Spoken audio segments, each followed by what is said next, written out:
विधि बताओ कि आप भी जाइए और वहाँ पंप लगा है, हवा भरवा लियो।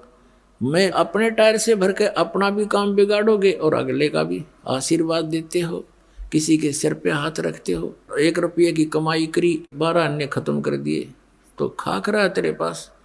तो उनको भी कहो भगवान से जुड़ो, ये मंत्र लो, जाप करो और स्वयं भी अपनी हवा भरवाओ भगवान से। यानी आप भी भक्ति की शक्ति प्राप्त करो। उस शक्ति से, भक्ति की शक्ति से, सिद्धि से हम सतलोक जा सकते हैं, नहीं तो हम कैसे जा सकते हैं। तो उस सिद्धि को, यदि भक्ति को हम यहाँ नाश कर देंगे तो फिर सतलोक नहीं जा सकते। इसलिए इसको सटोर रखना है।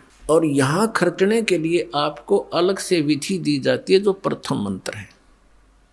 और इन प्रथम मंत्रों में भी कुछ ऐसा मिश्रण किया है, परमात्मा ने दया बख्शी है। ये कंप्लीट कोर्स है मोक्ष प्राप्ति का।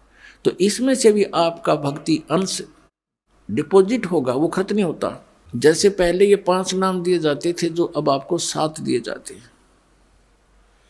तो इन 7 नामों के जाप से यदि उपदेश लेकर भी कोई व्यक्ति मृत्यु को प्राप्त हो जाता है, सतनाम उसको प्राप्त नहीं हो पाता है, तो भी उस व्यक्ति को तुरंत मनुष्य जीवन मिलेगा, गारंटीड बात है।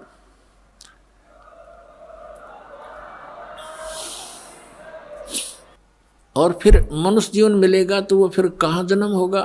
भगत के घर पे है, और 10 महीने में माँ की गोदी में यहीं आ लेगा, और फिर स्टार्ट से ही हो जाएगी भक्ति, प्रारंभ पार हो जाएगा। और पहले केवल 5 नाम दिए जाते थे, बीच के 5 नाम, ये निरंकार ओंकार ये नहीं, ये 3 नाम ये भी नहीं, अकाल मूर्त शब्द स्वरूपी राम सतपुरुष ये भी नहीं, यूजलेस है, ये बनावटी बातें सारी, कृत्रिम है ये सारे। वो 5 नाम जो आपको दिए जाते हैं, ये 5 नाम थे। फिर काल के दूतों ने कबीर पंथ में भी ये नाश कर दिए, इस भय से कि लोग ये कहेंगे तुम बात करते हो सतपुरुष की और नाम देते हो देवताओं के, मंत्र बताते देवताओं के। अब वहाँ काल ने उनकी बुद्धि स्लप कर दी, वो मंत्र त्याग और ही बकवाद के मंत्र शुरू कर दिए। अजर नाम, अमर नाम, पातल्य सब सिंधु नाम, यही तो हंस का काम, इस तरह के मंत्र शुरू कर दिए अपनी चतुरता दिखा करके। तो इस मंत्र के अंदर जो 7 मंत्रों में 2 मंत्र हैं, ये धनी के मंत्र हैं, सतपुरुष के। ये आपकी कमाई जबरदस्त बनती है इनसे भी, और ये कमाई आपको पुनर्जन्म दिला देती है। क्योंकि यहाँ नाम लेने के बाद लाभ से वंचित वही व्यक्ति रह सकता जिसको इस कबीर परमेश्वर पर विश्वास नहीं होगा। नाम भी ले लेता है क्योंकि वो दुखी है और किसी कष्ट में है, लेकिन यहाँ से जाने के बाद भ्रमित करने वाले आपको हजारों मिलेंगे, तो अवश्य आपके मन में कुछ ना कुछ हीन भावना आ जाती है, अविश्वास बन जाता है। और काल यही चाहता है कि इस प्राणी का विश्वास दृढ़ ना हो उस कबीर भगवान पे। अगर उसके ऊपर पूरा विश्वास जुड़ा रहा तो फिर परमात्मा आपसे दूर नहीं। परमात्मा कहते हैं कबीर साहब जी कि कह कबीर सुनो विसादो, मैं तो हूँ विश्वास में, मेरे पे विश्वास करोगे, कबीर इज गॉड, तो डोंट वरी, चिंता मत करो। और तुम ये सोचोगे कबीर तो दुलाहा था, दानक था, यही बात बिगड़ रही है आपकी। वो तो समृद्ध शक्ति थे, अनंत कोट ब्रह्मांड के रचनहार थे, चारों वेद गवाही देते हैं, आंखों देखा वो उस परमात्मा के प्यारे संत गवाही देते हैं, कबीर इज गॉड।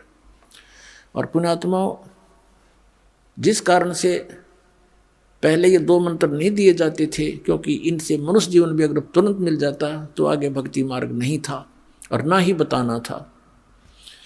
तो इसलिए उनको बैटरी चार्ज कर दी गई, संस्कारवश फिर आगे मनुष्य जीवन से समय पर ही मिलने थे, वो मिलते रहे। कभी पशु जोनी भूग गए, कभी फिर मनुष्य जीवन मिल गए। और कुछ एक पुण्यात्माओं ने जिनने अच्छी भक्ति कर ली उन 5 नामों की, तो मनुष्य जीवन अभी तक उनको प्राप्त होते हुए आ रहे। और वही प्राणी भटक रहे हैं इधर उधर।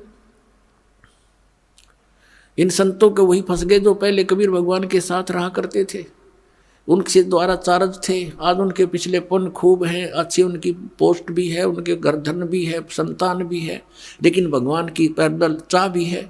उस इच्छा अनुसार वो फंस गए उन नकलियाँ के, और 20-20 साल हो गया, अब उनको पता चलता, रो रहे हैं, हमने 30 साल बर्बाद कर दिए, हमने 20 वर्ष खो दिए, क्योंकि ज्ञान आधार से निर्णय होता है।